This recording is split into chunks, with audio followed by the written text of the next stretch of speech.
Hey everybody, it's me Boo, and I'm back.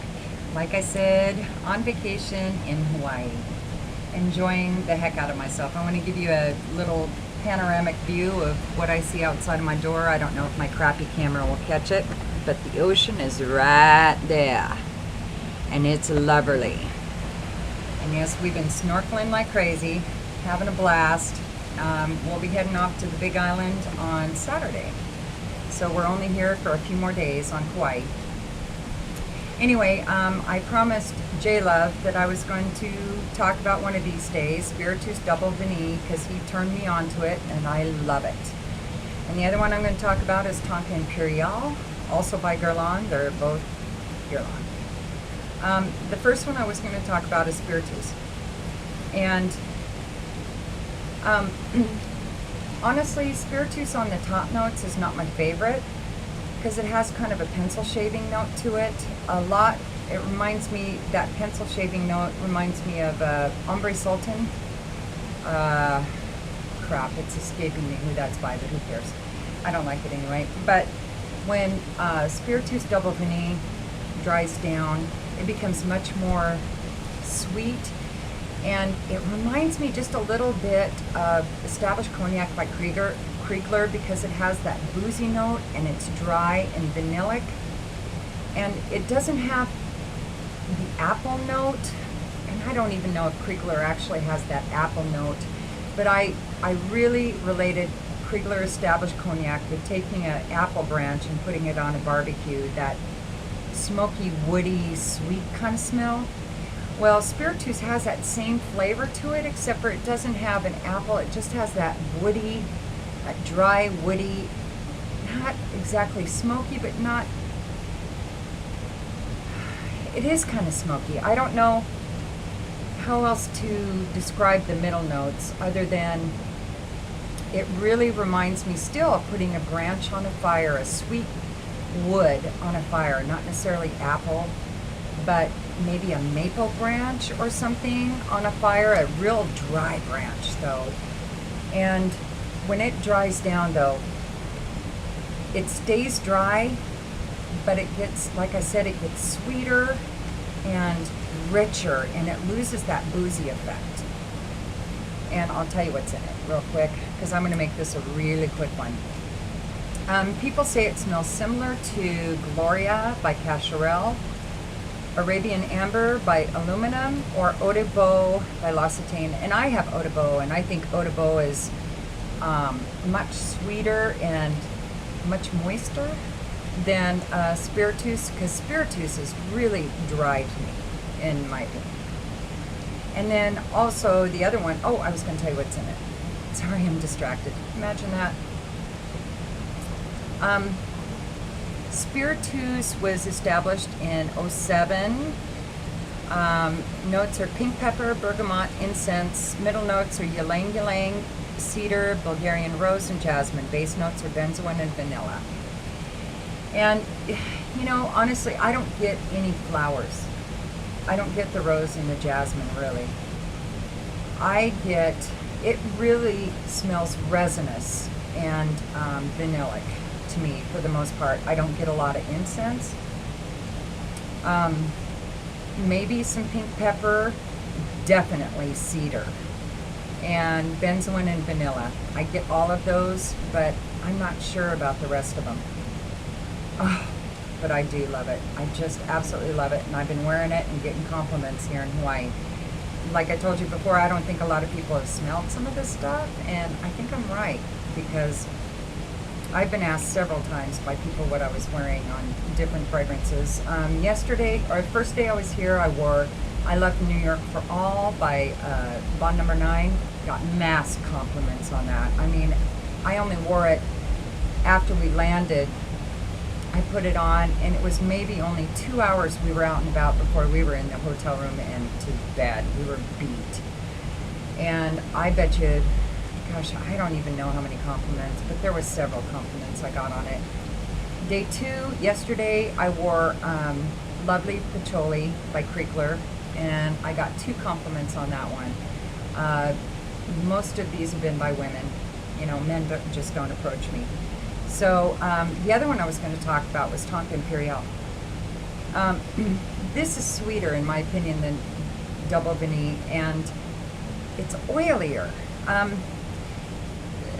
Spiritueuse is very dry, in my opinion, compared to Tonka Imperiale. Tonka Imperiale reminds me of an almond cookie that's been freshly baked on a cookie platter with oil on it, like a really rich oil with some vanilla infused in it, like a olive vanilla oil. Is there such a thing? I don't think so. But anyway, it's like an oily vanilla. Pan layered with, and then almond cookies were baked on top of it. Okay, that's probably the crappiest analogy I've ever given, but that's all I can think of when it comes to Tonka Imperiale. It is so lovely. It doesn't have that pencil shaving top notes like Spiritueuse does. And then when it dries down, it gets sweeter and it gets richer and it gets moister. And Jay, when he asked me to check out Spiritueuse, he asked me about longevity and projection. And at first, I didn't think they were very good. I didn't think, I thought Tonka was way better than Spiritueuse. And actually, Tonka Imperiale is the first full bottle I bought of the two. But after I wore them a while and started getting more and more compliments, I realized my nose was kind of attuned, kind of adapted to some of the notes. And that if I really just detached myself from what I was wearing and just tried to put it out of my mind, what fragrance I was wearing, instead of trying to detect anything specific, just let the aromas kind of hit me, I realized that both of these had great projection, great longevity. We're talking at least 6 hours, well, more like 8 hours plus for me.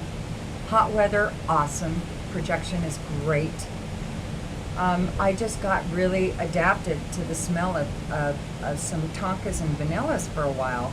And I got out of wearing them. I stopped wearing them and wore a lot of spicy notes there for a while. I was wearing a lot of Memoir Woman and Elixir de Marveille and those kind of things. And when I wore those specific kind of smells for a while, I went back to wearing these two, both of these, not at the same time, separately. And I realized I could really smell them. And because I was getting so many compliments on them, I knew other people could smell them. And I'm always really careful. When I get a compliment on a fragrance, I'm always like, oh my gosh, is it too strong? Are you just getting bombarded by it? You know, please tell me. I really want your honest opinion. Because I was wearing Spiritueuse, and I was getting coffee. And the gal complimented me on it. I was at a Starbucks and I got coffee and she was like, oh, I love your perfume. And I was like, uh-oh, you know, you're like 5 feet away from me. So that doesn't make me real happy that you can smell it all the way over there. I was like, are you being blasted, face slapped or whatever? And she's like, no, the fan or, you know, the air just moved just as you moved and I got a whiff of it and I just love it and yada, yada, yada. So I don't think they're monsters, but I think that they both project well, you know, probably a couple feet scent cloud going on there. Sillage is awesome and longevity is great. I have nothing ill to say about either one of these, and I haven't really told you anything about Tonkas, so I'm going to go through that real quick. Tonka, did I tell you anything about Spiritueuse? I don't know if I did or not. I'm going to tell you that real quick.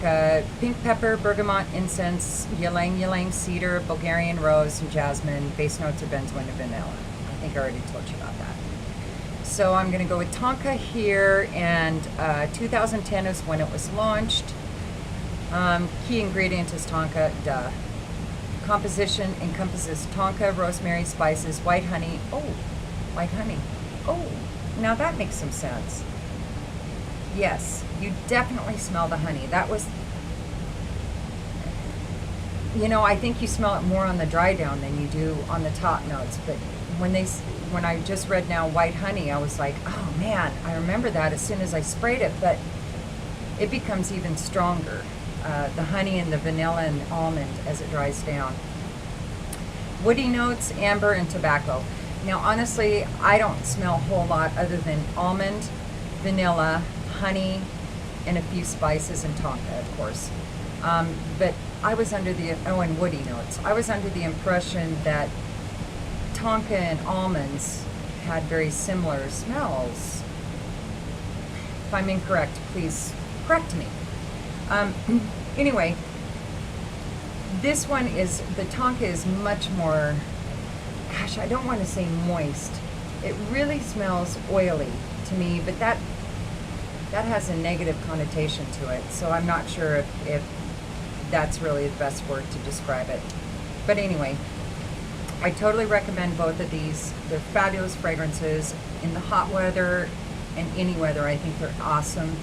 I have been rocking them in the hot weather, though. I think their sillage and their projection is much better in the hot weather than it is the cooler climates. But, you know, I haven't really worn them in the cold climates, but I just know that when I'm wearing them in the hot and moist, especially in this humidity, I'm really being able to smell their projection much better than when I'm back in Washington State and it's a much drier climate. So I don't know, I'm kind of thinking these are going to be my go-to hot weather frags. So anyway, like I said, this is Boo, and I am absolutely loving my vacation, having a blast here. I'll be back with some more reviews and some more dancing. Hello, hello. Peace.